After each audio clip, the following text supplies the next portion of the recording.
Produced by Podcast Architects.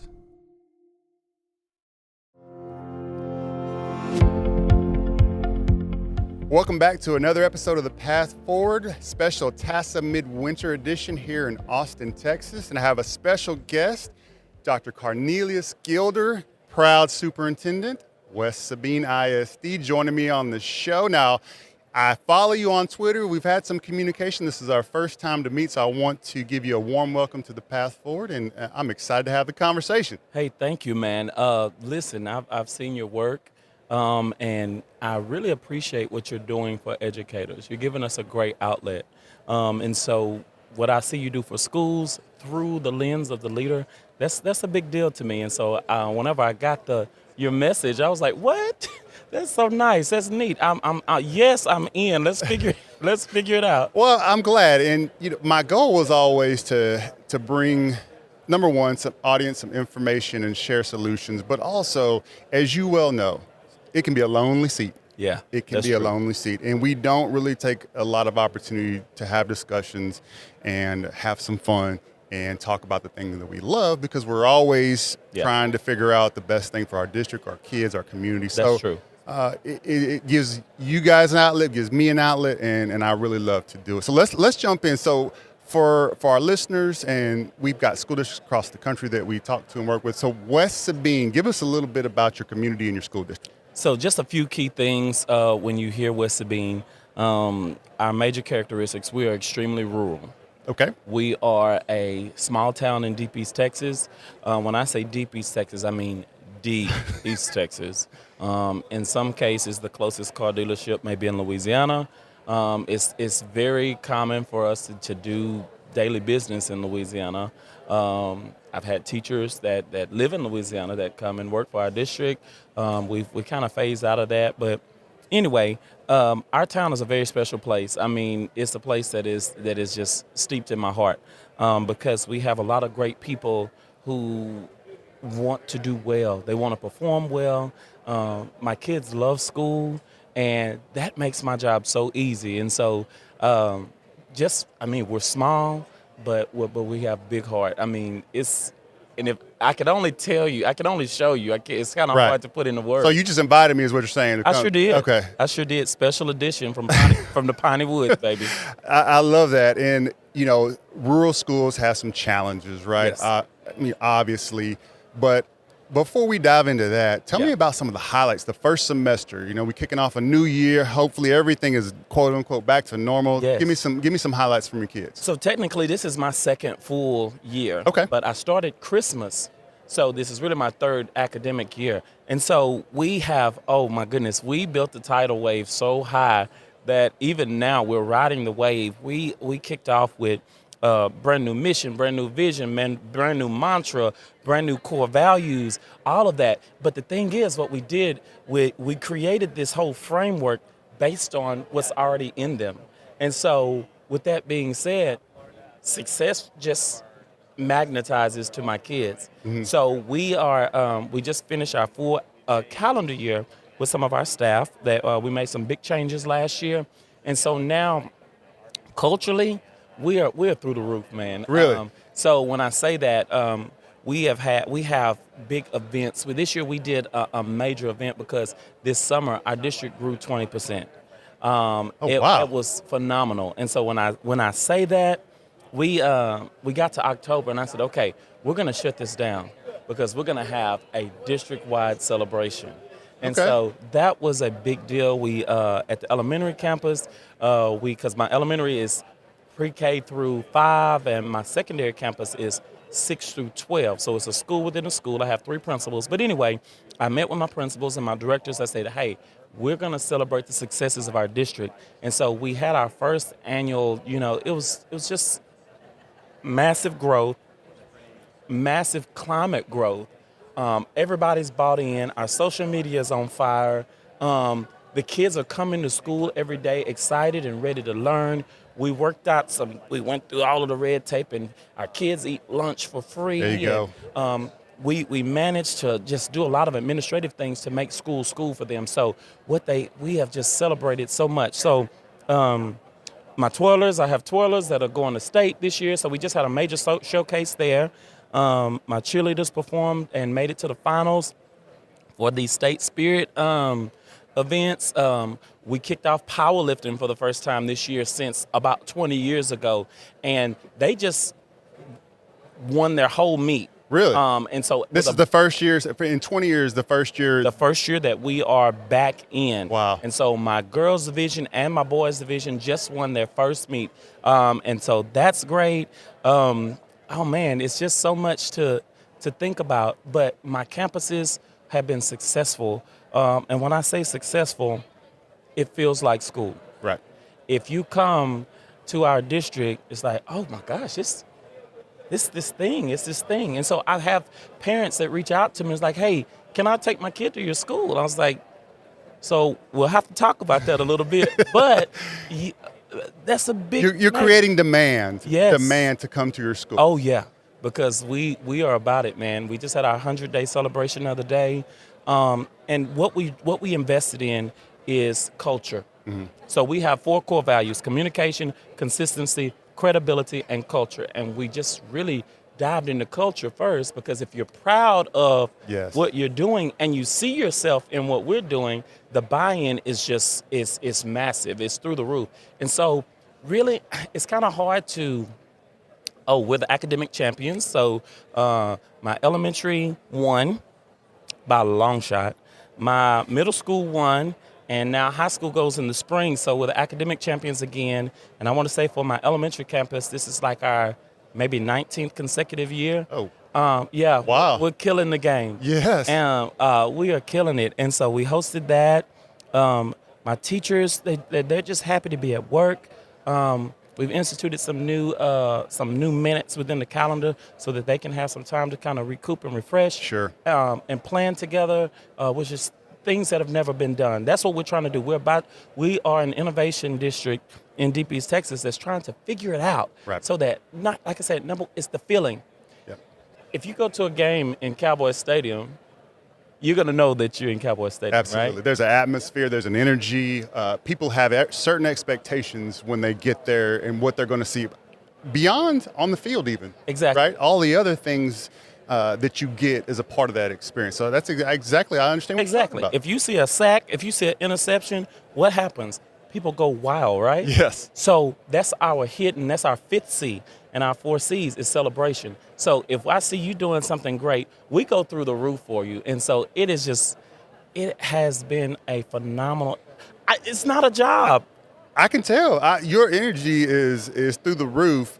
And so I was going to ask you, how you wear a lot of hats in the community, but I was going to say, well, how do you do all this? Well, I can see how you do all this. You've got a lot of energy. So how do you do, first of all, can you even name all of the roles and responsibilities you have? I can name several off the top of my head. So I'm the superintendent, right? And I'm the immediate past president, so I did give up. But the immediate past president seat has duties too for what we call the Pineland Service Club, which is very similar to like the Lions Club or something like that. Okay. We are a philanthropic but service organization for our area. And so I'm often chairman of this huge event that we have, in which we couldn't have it last. So I'm hip to the game. You got all these positions. All the celebrations. You got it all the way down the line. All the way. And so I'm also our Early Learning Center. I'm the board president for there. So one of the major accomplishments that we had this year, this was good. This is a good one. We are bridging things that are going on in our elementary school down to our Early Learning Center. So, man, social media push, the atmosphere push, we just shoved it all the way down. Right. So we're educating kids now from 6 weeks old to 18 or till, they graduate. And so that has been massive. So like I said, it's not work. I mean, are you the mayor? Are you going to be the mayor at some point? The mayor's one of my employees. I was just messing with you. That's awesome. But no, we've pushed partnership. Sure. And so in collaboration, and so it's not work. Right. It's not work. I mean, we're building a dream here, man. So why West Sabine for you? Like why was You want to know why? Yes. They trained me. West Sabine made me. Okay. I will give props where props are due. I went to school at West Sabine. Ah, And then I left and went to college at Sam Houston State, and I got my bachelor's. And I got this phone call about 2 weeks after I graduated from a guy I did not know, even though it's a small rural town, because he had been gone. And so he went and found my mom at work. He was like, hey, I heard your son graduated. We need to talk, and I need some help. And so anyway, I didn't have a job. I just, yeah, I know exactly what that. Yeah, right out of college, you're trying to figure it out. trying to figure it out. And so I said, sure. So I moved back home, and I started working with this problem. And from there, somebody knocked on the door, and it was one day they was like, hey, Miss So-and-so's sick. Can you come cover this third grade class? What? So she ended up with like pneumonia and all these several major ailments. Right. So I became the third grade math teacher for the rest of that semester because, I was college educated. Right. So fast forward, I'm with my third grade class, and we're preparing for the TALAS test, tax test, something. Yeah. And from there, somebody came and knocked on the door. They was like, hey, what are you doing? I said, I'm teaching my third grade kids. They said, go home and change. I was like, why? They said, you're not a teacher. They said, you're not the long-term sub. You're a teacher, right? You know you're a teacher, right?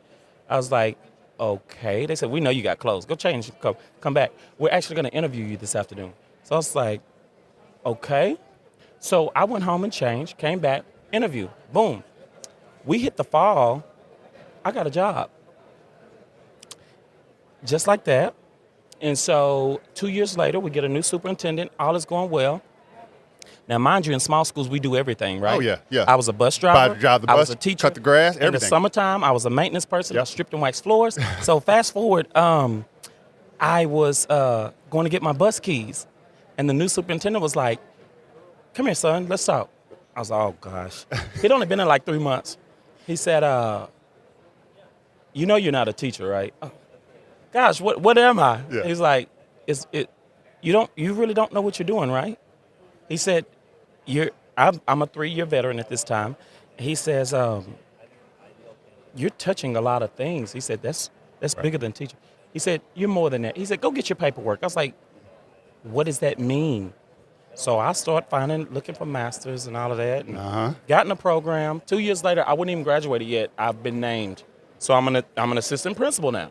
And this ball just keeps growing, but it's all rooted in purpose. And I know that I'm over talking right now, but I believe that if I were to tell any leader out there how to reach their destiny, you have to know your purpose first. Yes. And I'll never forget this. I was asked, and I was 8 years old in third grade, and Miss Chambers, my teacher, asked all of us, it was an activity we were doing,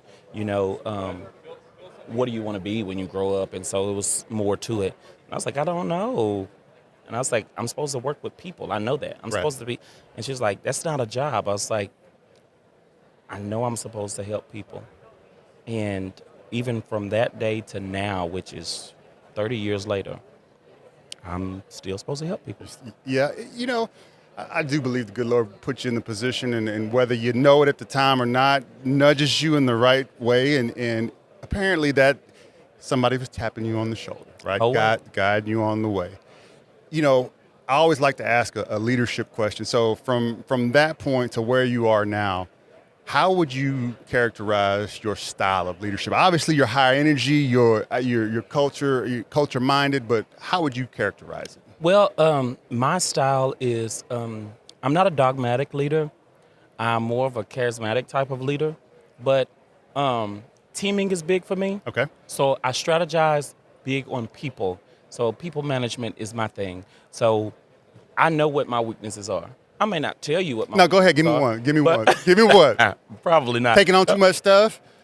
Well, see, I delegate. Okay. But you got 9 hats.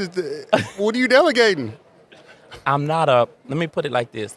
I'm the people person. I'm not the numbers guy. Gotcha. So I have to make sure that my hire is a detail-oriented, strategic thinker. Filling in the gaps. Yes. Yes. And so we hash together all of the time, and it's like, well, no, you can't say that like that. And one of my partners will say, well, that's what it is. And I was like, But you can't say that like Right. that. You'll be committing suicide. You put it together and give it to me. Let me say it. Yeah, and I will say it, and that's how it works.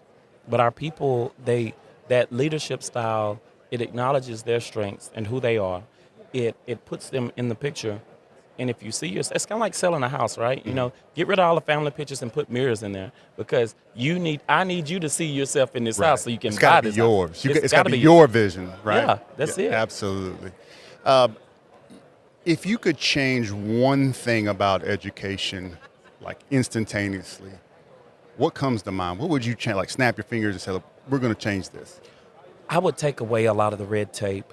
There's a lot of red tape that through mandates and this invisible control that really pulls the element of wonder, the play out of schools. And so the style is so rigid and Prescriptive, very it's prescriptive. very prescriptive, and it cheats kids because yes, I want you to get it, but the method, the how is what's most important. But number two, like I said earlier, you have to enjoy coming to school Absolutely. because if you don't, then you're not going to come. You're not gonna learn. You're not going to learn because you can't learn if you're not there. You can't learn if you're late. So I have to tap into your gut, your intuition. I want you to wake up before mom wakes up. Right. I want you to be ready as soon. I want you to jump out of bed because hey, today is school. Because even my daughter does it. I have a 6-year-old daughter, and she will say sometimes, "Hey, so how many days do we have off?" Oh, good, because I'm so tired. And then after so many days, it's like, I'm ready to go back to school. Yeah. And then for my older 2 children, they get the experience. So they were at a bigger school before, and then when we moved back home, it was just like, hey, son, I know you're about to come out for the football team. Hey, daughter, I know you're going to try out for cheerleading. And they get to, my district is an experience. And so all of my personal children get to jump in. It's a whole nother job for us because my wife and I, we're going back and forth. Practice here, gymnastics there, Right. Cheer here, baseball, basketball, football, and all of them. But it's a great experience. Well, fantastic. What are some of the key innovations that either you've seen or experienced that you want to add to West Sabine? Yes. Kind of thinking through where we're going as a career path and as the future of the nation, what I think we all believe. But in terms of classroom and schools, what are some of the innovations that you would like to see happen or maybe want to bring to West Sabine? So you hit the nail on the head when you said career path. So my thing is, the first things first, we have got to connect the school to the bigger picture. Yes. And we have been operating in a segmented fashion for a while, and that's not okay. Why do you think that is? Because I 100% agree, and I don't understand why we won't leverage each other, the business community, into our curriculum, into the experiences. Why won't we do that? I don't know because, and that's the conversation that I ask my legislators because I'm also one of the I'm one of our reps for legislative voice. And so I go to my legislators and I ask them, you're the middleman. You look at, okay, how many people are moving into Texas? You pay attention to those numbers. You pay attention to infrastructure. You pay attention to workforce development and all of that. And so y'all make these decisions and you pump money into that, but then the school is separate from that. We're the training facility. Yes. And so one of the things that I'm a part of, and oh boy, this gets my gears going. We have created a really grassroots movement of, we have studied the trends of about 6 or 7 counties around my district to determine high wage, high demand jobs because some of my kids do not want to go to the university. Some of my kids don't want to leave the area. So we have done this huge study of high wage, high demand jobs in our area. How do I connect my CTE programs to those high wage, high demand jobs? And so if my kids don't want to leave, but they still get to be successful, Right. that's my job, right? And so I've noticed that the conversation is getting a little bigger, which is what I like. So we have our senator and our House reps. They're involved in this conversation as well. Texas Workforce Commission's in this conversation as well. But what I need to happen, I need accountability to step back for a little bit so we can get this system built so that we can turn around, because workforce development, economic development, and school, that's one big happy family. Right. It should all be interconnected. Yes, it's almost like the generations. It's like grandma, mom, and then you. You know, we're all family, although we're in different stages of life. And so why can't we do that? That's the $1 million question. And why can't we do it in school where it's free? Exactly. And the thing is, so I had an opportunity to be a superintendent. Now I'm in the private sector, getting to hear all of the private sector issues in terms of workforce and finding skilled work. I mean, through all walks of life. And everybody complains about the other. So, hey, the colleges aren't preparing them. We can't find. And then the college is like, well, they're not prepared for, K-12 doesn't prepare them for.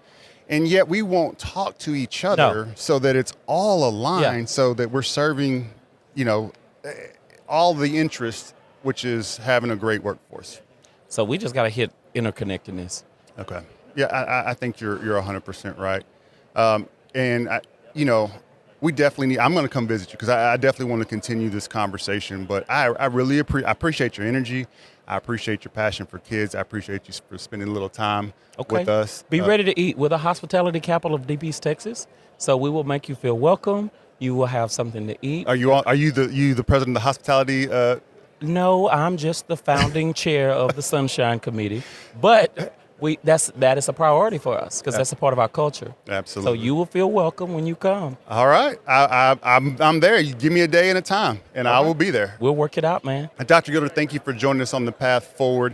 Now, share your Twitter handle because you're a great follow on Twitter. Oh, thank you, man. You can find me on Twitter at Carnell Gilder, CarnellGilder. That's me, and hopefully you'll find some inspiration there and some energy. Absolutely. And for all our audience, please, you know the drill. Like, subscribe, check out the comments, leave whatever. Say something nice about me. Talk about his energy, but we would love your feedback. Thank you very much. Thanks again, Rick. All right.